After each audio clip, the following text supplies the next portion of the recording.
जय श्री राधे। आप सभी को योगिनी एकादशी की हार्दिक शुभकामनाएं। दोस्तों, आषाढ़ मास के कृष्ण पक्ष की एकादशी को योगिनी एकादशी या शयनी एकादशी भी कहा जाता है।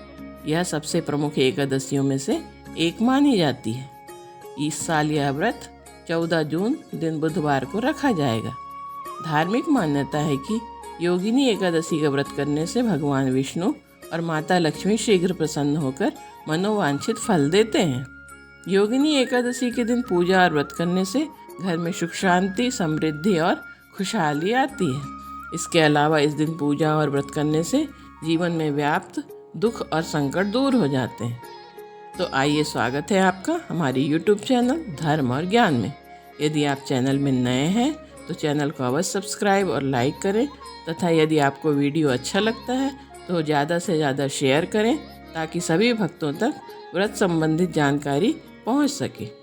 साथ ही कमेंट बॉक्स में जय श्री नारायण अवश्य लिखें ताकि श्री हरि की कृपा हम सब पर बनी रहे। तो दोस्तों, आज के वीडियो में जानते हैं एकादशी का शुभ मुहूर्त तथा पारण का समय, एकादशी व्रत की पूजा विधि, एकादशी व्रत के दिन किन चीज़ों का त्याग करना चाहिए तथा क्या नहीं करना चाहिए, और हम ऐसा क्या करें कि हमारे जीवन की समस्याएं दूर हो जाएं। योगिनी एकादशी की व्रत कथा तथा जीवन की समस्याओं को दूर करने वाले कुछ उपाय।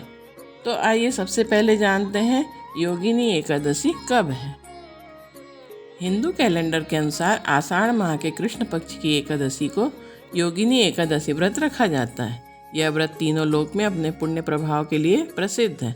धार्मिक मान्यताओं के अनुसार जो व्यक्ति योगिनी एकादशी का व्रत रखकर भगवान विष्णु की पूजा करता है उसे मोक्ष की प्राप्ति होती है। इस व्रत को करने से 88,000 ब्राह्मणों को भोजन कराने के बराबर पुण्य प्राप्त होता है। इतना ही नहीं, मृत्यु के बाद स्वर्ग की भी प्राप्ति होती है। तो आइए जानते हैं एकादशी व्रत कब है। पंचांग के अनुसार इस साल आषाढ़ माह के कृष्ण पक्ष की एकादशी 13 जून मंगलवार को सुबह 9:28 पर शुरू हो जाएगी। यह तिथि अगले दिन 14 जून बुधवार को सुबह 8:48 तक रहेगी। उदया तिथि के आधार पर योगिनी एकादशी का व्रत 14 जून को रखा जाएगा। जो लोग योगिनी एकादशी का व्रत रखेंगे उनको विष्णु पूजा का शुभ मुहूर्त जान लेना चाहिए। व्रत वाले दिन 14 जून को योगिनी एकादशी पूजा के 2 शुभ मुहूर्त हैं। पहला मुहूर्त सुबह 5:23 से सुबह 8:52 तक है। इसके बाद दूसरा मुहूर्त सुबह 10:37 से लेकर दोपहर 12:21 तक है। आप अपनी सुविधा के अनुसार इन दोनों मुहूर्तों में से किसी भी समय पूजा कर सकते हैं। अब आइए जानते हैं एकादशी का पारण समय। योगिनी एकादशी व्रत का पारण 15 जून गुरुवार को किया जाएगा। उस दिन एकादशी व्रत का पारण सुबह 5:23 से कर सकते हैं। पारण समापन का समय सुबह 8:10 पर है। इस अवधि तक पारण कर लेना उचित होगा क्योंकि द्वादशी तिथि की समाप्ति सुबह 8:32 पर हो रही है और द्वादशी तिथि के समाप्त होने के पूर्व पारण कर लेना चाहिए। एकादशी के दिन सुबह उठकर स्नान आदि से निवृत्त होकर पीले वस्त्र पहने और सबसे पहले सूर्य देव को अर्घ्य दें। इसके बाद घर के मंदिर में जाएं और भगवान विष्णु के सामने एकादशी व्रत करने का संकल्प लें। इसके बाद विष्णु जी का गंगा जल से अभिषेक करें। फिर विष्णु भगवान को पीले फूल और तुलसी दल चढ़ाएं। यदि संभव हो तो पंचामृत से भगवान विष्णु का अभिषेक करें। 14 जून को योगिनी एकादशी अश्विनी नक्षत्र में होगी। अश्विनी नक्षत्र वाणी से संबंधित है और भगवान विष्णु की वाणी सबसे उत्तम बताई गई है। इसलिए भी योगिनी एकादशी का महत्व इस साल ज़्यादा होगा। जो लोग योगिनी एकादशी का व्रत नियमानुसार करते हैं उन पर श्री नारायण और माता लक्ष्मी की विशेष कृपा होती है और व्रत को पूरा करने वाले के ऊपर माता लक्ष्मी प्रसन्न होती हैं, जिससे उन्हें अपार धन की प्राप्ति होती है। समस्त मनोकामनाओं की पूर्ति के लिए इस दिन भगवान विष्णु और माता लक्ष्मी की आरती जरूर करें। इस दिन जितना अधिक हो सके उतना भगवान का ध्यान करें। ओम नमो भगवते वासुदेवाय या हरे राम हरे कृष्ण महामंत्र का जाप करते रहें। आइए अब जानते हैं एकादशी व्रत के कुछ नियम और इस दिन क्या ना करें। पहला, एकादशी व्रत के दिन स्नान करते समय जल में गंगा जल मिलाकर स्नान करें और माँ गंगा को प्रणाम करें। बालों को न धोएं, साथ ही साबुन और तेल का इस्तेमाल न करें। एकादशी के दिन चावल नहीं खाए जाते हैं। अगर आपने व्रत रखा है तो परिवारजनों को भी इस बात के लिए समझाएं कि घर में उस दिन किसी को भी चावल नहीं खाना चाहिए। अपने मन में किसी के प्रति बुरे भाव न लाएं, ना ही किसी को अपशब्द कहें और ना ही किसी के दिल को ठेस पहुंचाएं। बड़ों का सम्मान करें और ज़रूरतमंदों की मदद करें। एकादशी व्रत के दिन नारायण का मन में जाप करें, रात में जागरण करें और भगवान का जाप या कीर्तन करें। अगर आप थोड़े समय के लिए सोना चाहते हैं तो ज़मीन पर बिस्तर बिछाकर सोएं। एकादशी का व्रत द्वादशी के दिन खोला जाता है, इसलिए आप व्रत का पारण हमेशा द्वादशी के दिन ही करें। स्नान के बाद किसी ब्राह्मण को आदरपूर्वक भोजन कराएं, उन्हें सामर्थ्य के अनुसार दान दक्षिणा दें।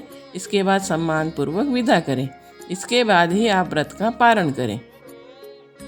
शास्त्रों में लिखा है कि एकादशी का व्रत मोक्ष दिलाने वाला है, लेकिन किसी भी व्यक्ति मोक्ष की स्थिति में तभी भी पहुंच सकता है जब वो धर्म के मार्ग पर चले और अधर्म से बचे। आपने जाने अनजाने में जो भी पाप किए हैं वो एकादशी व्रत के प्रभाव से दूर हो जाते हैं, लेकिन इसका अर्थ ये नहीं कि आप अधर्म करते रहें। इसलिए अगर हरि कृपा प्राप्त करनी है तो धर्म की राह का पालन करें और एकादशी का व्रत पूरी निष्ठा और भक्ति के साथ रहें। दोस्तों, यदि हम व्रत रखते हैं तो हमारे मन में यही इच्छा रहती है कि हम ऐसा क्या करें कि हमें प्रभु की कृपा प्राप्त होती रहे। तो आइए जानते हैं कुछ उपायों के बारे में। स्नान के बाद पीले वस्त्र धारण करें, भगवान को भी पीला वस्त्र पहनाएं। इसके बाद उन्हें पीले फल, पीली मिठाई का भोग लगाएं। साथ ही उन्हें पीले पुष्प भी अर्पित करें। ऐसा करने से भगवान विष्णु प्रसन्न होते हैं और आपकी सारी मनोकामनाएं पूरी होती हैं।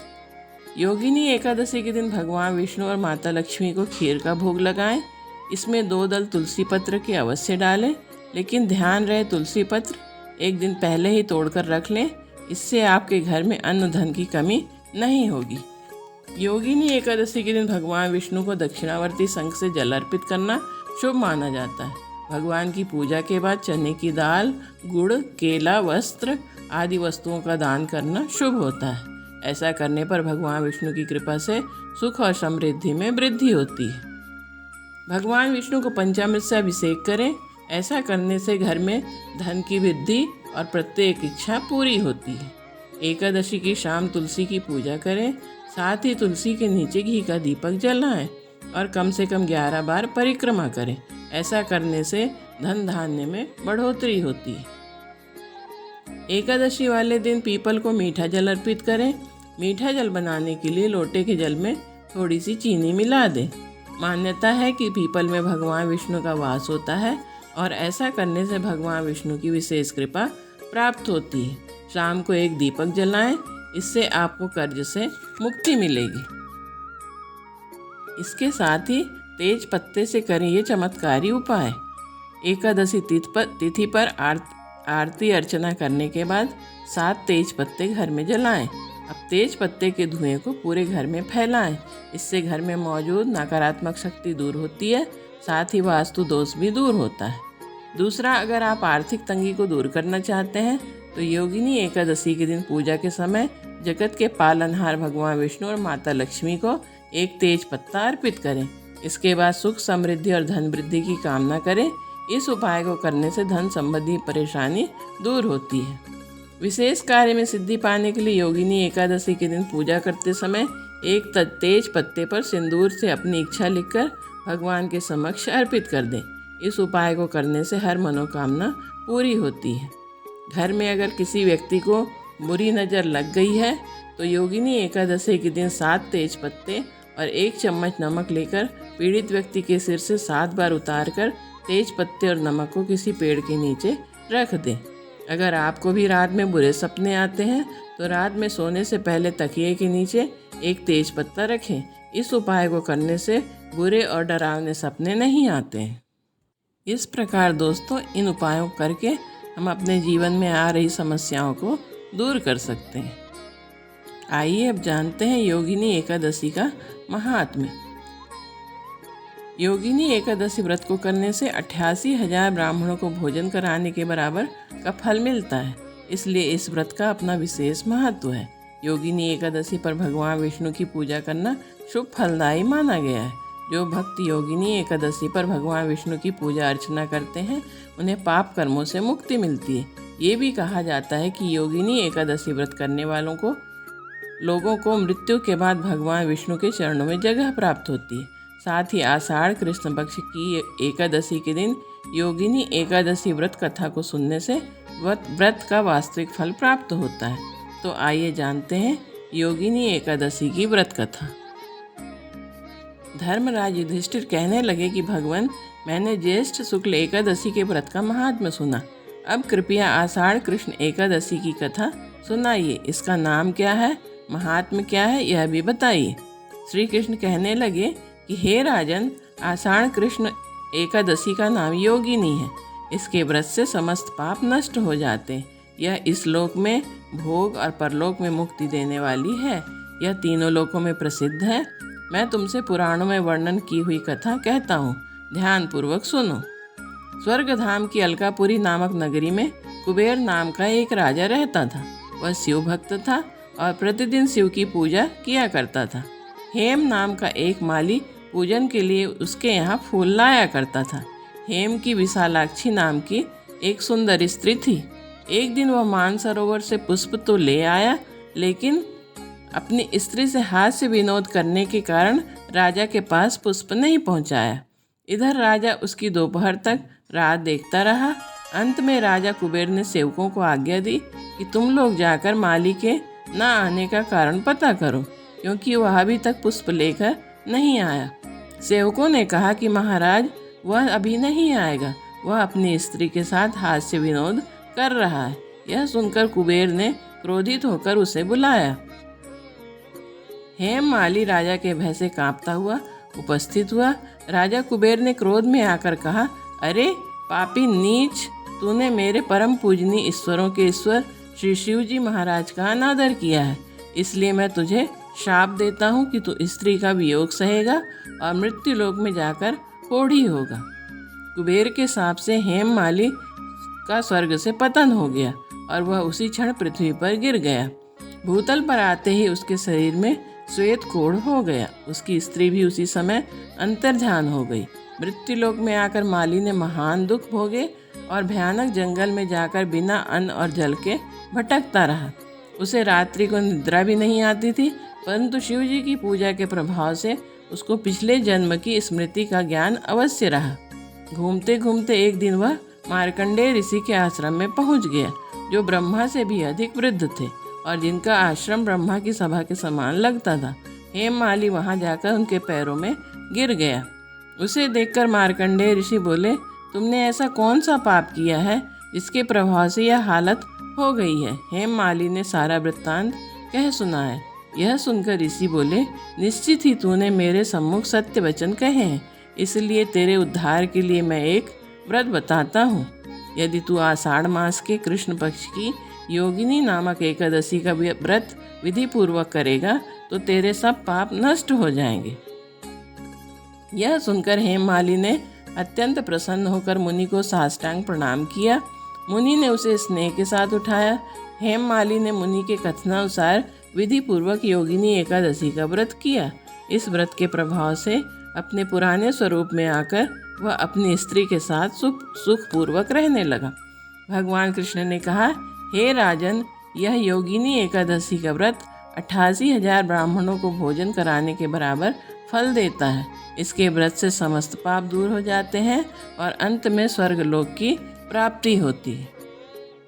तो दोस्तों, ये थी योगिनी एकादशी की व्रत कथा।